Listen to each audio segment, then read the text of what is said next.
Okay, ಹಾಗಿದ್ರೆ ಇವತ್ತಿನ ಈ ಪ್ರತಿಭಟನೆ ಯಾಕಾಗಿ ಪ್ರತಿಭಟನೆಗಳಾಯಿತು, ಯಾಕಾಗಿ ಈ ಕಾವು ಪಡೆದುಕೊಳ್ತು, ಸರ್ಕಾರ ಏನು ಹೇಳುತ್ತೆ? ಕೆಲವರು ಕೇಳ್ತಾ ಇದ್ರು, ಹಾಗಿದ್ರೆ ಇವರು ಬಂದು ಈ ರೀತಿ ಪ್ರತಿಭಟನೆ ಮಾಡ್ಬೋದಾ?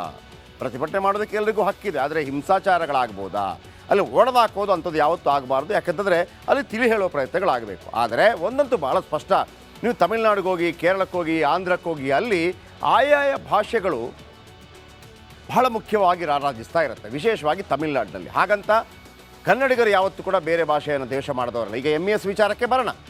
MES ಅನ್ನು ನಾವೇನು ದ್ವೇಷ ಮಾಡ್ತಾ ಇಲ್ಲ, ಯಾಕೆಂದರೆ ಅದು ಮರಾಠಿಗರಿಗೆ ಬೇಕಿರುವಂಥ ಒಂದು ಸಂಘಟನೆ. ಆದರೆ ಯಾವಾಗ MES ಬೆಳಗಾವಿ ವಿಚಾರವಾಗಿ ಕನ್ನಡದ ಭೂಮಿಯನ್ನು ಕಬಳಿಸುವಂಥ ಪ್ರಯತ್ನಗಳು ಮಾಡುತ್ತೋ ಆಗ ಅದಕ್ಕಾಗಿ ಹೋರಾಟ.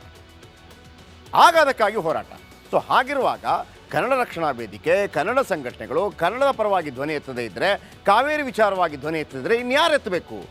ಆದರೆ ಅದು ಯಾವತ್ತೂ ಕೂಡ ರಾಜಕೀಯ ಲಾಭಕ್ಕಾಗಿರಬಾರ್ದು, ರಾಜಕೀಯ ಪಕ್ಷಪಾತಿ ಆಗಿರಬಾರ್ದು. ಅದು ಯಾವತ್ತೂ ಕೂಡ ಕನ್ನಡ ಪಕ್ಷಪಾತಿ ಆಗಿರಬೇಕು, ಕರ್ನಾಟಕ ಪಕ್ಷಪಾತಿ ಆಗಿರಬೇಕು. ಒಂದೊಂದು ಸಲ ಅದು ರಾಜಕೀಯ ಪಕ್ಷಪಾತಿಯಾಗಿ ಕಂಡು ಬಂದಾಗ ಇಂಥ ಸಂಘಟನೆಗಳ ಮೇಲೆ, ಇಂಥ ಹೋರಾಟಗಳ ಮೇಲೆ ಕನ್ನಡದ ಅಭಿಮಾನ ಇರುವಂಥವರಿಗೆ ಒಂದು ನಂಬಿಕೆ ಹೊರಟು ಹೋಗುತ್ತೆ. ಅಂಥದಕ್ಕೆ ಯಾವತ್ತೂ ಕೂಡ ಕನ್ನಡದ ಹೋರಾಟಗಾರರು ಅವಕಾಶ ಮಾಡಿಕೊಡಬಾರದು, ಮಾಡಿಕೊಡಲಾರರು ಅನ್ನುವಂಥ ನಂಬಿಕೆ. ಈ ನಡುವೆ ಸರ್ಕಾರ ಏನು ಹೇಳುತ್ತೆ, ರೂಲ್ಸ್ ಏನು ಹೇಳುತ್ತೆ? ನಿಜವಾಗ್ಲೂ ಬೋರ್ಡ್ ಒಟ್ಟಾರೆ ಬಂದು ಕನ್ನಡಿಗರು, ಕನ್ನಡ ಸಂಘಟನೆ, ಕರ್ನಾಟಕ ರಕ್ಷಣಾ ವೇದಿಕೆ ಬಂದು ಹೋರಾಟ ಮಾಡುತ್ತಾ? ಬನ್ನಿ ಸರ್ಕಾರ ಏನು ಹೇಳುತ್ತೆ ನೋಡೋಣ ಬನ್ನಿ. ಸರ್ಕಾರದ ನಿಯಮ ಏನು? ನಂಬರ್ 1, ಎಲ್ಲ ವಾಣಿಜ್ಯ ಸಂಸ್ಥೆಗಳ ನಾಮಫಲಕಗಳಲ್ಲಿ ಕನ್ನಡ ಬಳಸಬೇಕು. ಇದು ಸರ್ಕಾರದ ನಿಯಮ.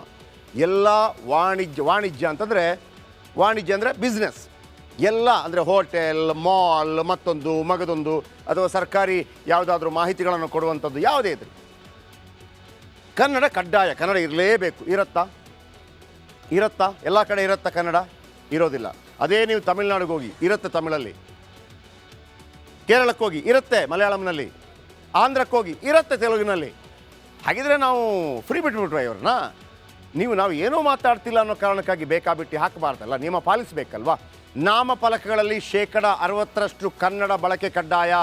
60ರಿಂದ 65 ದೊಡ್ಡ ನೀವು ನಾಮಫಲಕ ಹಾಕಿದರೆ, ಹೋಟೆಲ್ ಅಭಿನಂದನ್ ಏನೋ ಒಂದು ಹಾಕಿರ್ತೀರಿ ಅಂತ ತಿಳ್ಕೊಳ್ಳಿ, ಇಂಗ್ಲೀಷಲ್ಲಿ ಹಾಕ್ಕೊಳ್ಳಿ, ಏನು ತೊಂದರೆ ಇಲ್ಲ.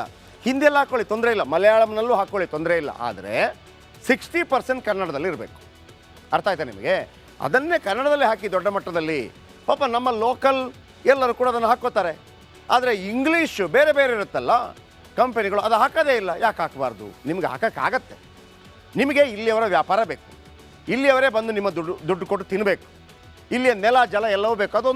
ಅದೊಂದು ಮಾತಲ್ವಾ, ಹೇಳುವಂಥ ಮಾತು. ಆ ಸಂದರ್ಭದಲ್ಲಿ ಹೌದಪ್ಪ, ಅವರಿಗೆ ಕನ್ನಡ ಬರೋದಿಲ್ಲ ಅಂದರೆ ಇಟ್ಕೊಳ್ಳೋಣ ಬಂದವರಿಗೆ.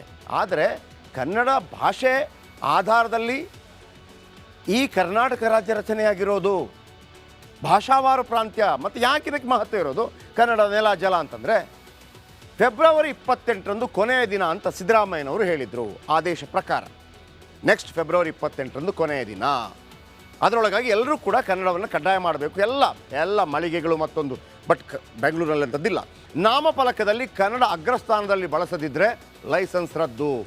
ಕನ್ನಡ ಬಳಸಿ ಅಂತಂದರೆ ನೀವು ಕಂಡೀಷನ್ಸ್ ಅಪ್ಲೈ ಅಂತ ಕೆಲವಿರುತ್ತಲ್ಲ, ಆ ಥರ ಬಳಸೋದಲ್ಲ. ಎಲ್ಲೋ ಒಂದು ಕಡೆ ಮೂಲೆಯಲ್ಲಿ ಕನ್ನಡದಲ್ಲಿ ಹಾಕಿದೆ, ಹಂಗಲ್ಲ.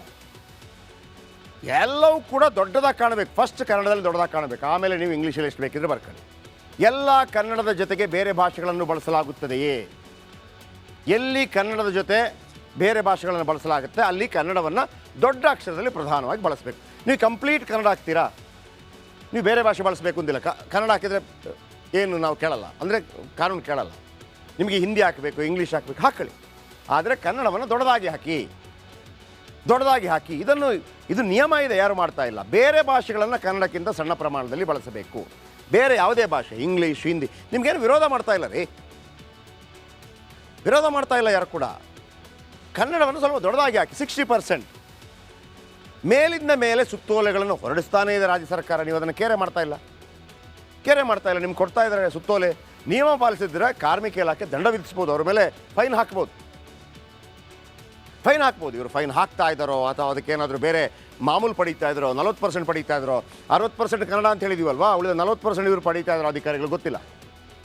ಎಲ್ಲ ರಾಜ್ಯಗಳಲ್ಲೂ ಸ್ಥಳೀಯ ಭಾಷೆ ಬಳಸಲು ನಿಯಮ ಮಾಡಿದೆ ಎಲ್ಲ ರಾಜ್ಯ. ನೀವು ತಮಿಳ್ನಾಡಿಗೆ ಹೋದರೆ ತಮಿಳ್ ಬಿಟ್ಟರೆ ಬೇರೆ ಮಾತಾಡೋದೇ ಇಲ್ಲ. ನಾವು ಅಟ್ಲೀಸ್ಟ್ ಕನ್ನಡಿಗರು ಉಳಿದ ಭಾಷೆಗಳನ್ನು ಪ್ರೀತಿಸ್ತೀವಿ, ಮಾತಾಡ್ತೀವಿ, ನಾವೇ ಮಾತಾಡ್ತೀವಿ. ಪಾನಿಪುರಿ ಅವ್ರ ಹತ್ರ ನೀವು ಯಾವತ್ತಾದ್ರೂ ಕನ್ನಡ ಮಾತಾಡಿದ್ದೀರಾ? ನಾವೇ ಹಿಂದಿ ಕ್ಯಾ ಹೈ ಭಯ್ಯ ಅಂತ ನಾವೇ ಶುರು ಮಾಡ್ತೀವಿ ಅಲ್ವಾ? ನಾವೇ ಮಾತಾಡೋದು. ಹಾಗಿದ್ದರೆ ಈ ಕನ್ನಡ ಯಾಕೆ ಹಿಂಗಾಯಿತು? ಕೋರ್ಟ್